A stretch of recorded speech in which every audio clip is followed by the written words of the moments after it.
जम्मू कश्मीर में इन तीन खानदानों ने मिलकर आप लोगों के साथ जो किया है वो किसी पाप से कम नहीं है।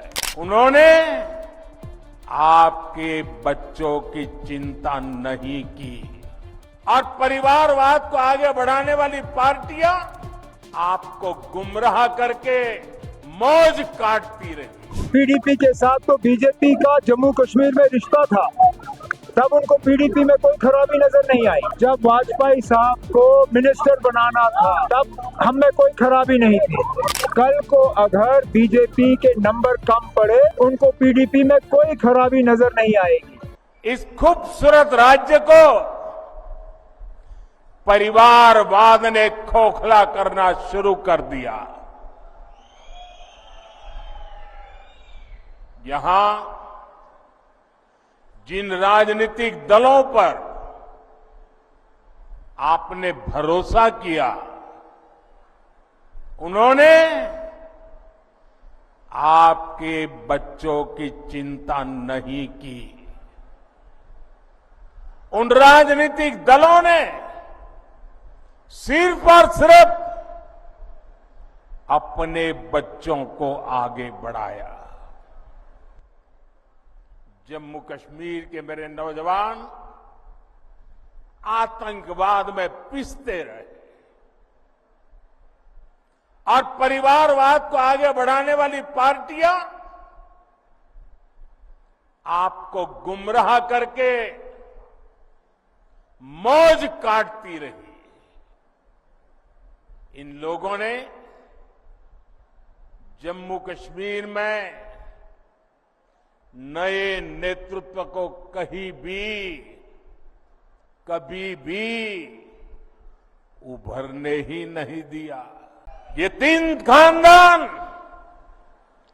एक खानदान कांग्रेस का है, एक खानदान नेशनल कॉन्फ्रेंस का है, एक खानदान पीडीपी का है।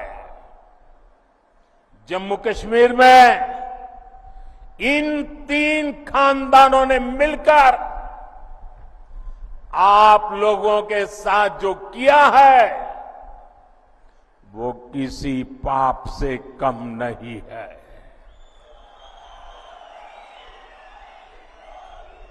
ये तीनों खानदान जम्मू कश्मीर को दशकों दशक तक बर्बादी देने के जिम्मेदार है। इन तीन खानदानों ने यहां करप्शन को बढ़ावा दिया। इन तीन खानदानों ने यहां जमीन कब्जा करने वाले गिरोहों को बढ़ावा दिया। छोटी छोटी सुविधाओं के लिए आप लोगों को तरसाया गया, तड़पाया गया।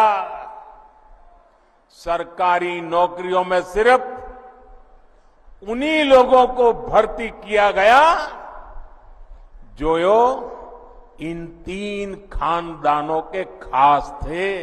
जब बीजेपी को इन फैमिलीज में से किसी की मदद की जरूरत थी तब हम बर्बादी के जिम्मेदार नहीं थे। अभी मुश्किल से 5-6 साल हो गए। पीडीपी के साथ तो बीजेपी का जम्मू कश्मीर में रिश्ता था, तब उनको पीडीपी में कोई खराबी नजर नहीं आई। जब वाजपेयी साहब को मिनिस्टर बनाना था और उनकी नजर मुझ पे पड़ी तब हम में कोई खराबी नहीं थी। आज इलेक्शन के दौरान इनको खराबी नजर आ ही जाती है। आप यकीन माने, कल को अगर बीजेपी के नंबर कम पड़े और पीडीपी ने उनको दोबारा मदद करने का फैसला किया, उनको पीडीपी में कोई खराबी नजर नहीं आएगी। ये वक्त की बात है ना, ये सियासी तकरीरें होती हैं और इलेक्शन के बाद इन चीजों को बुलाया जाता है।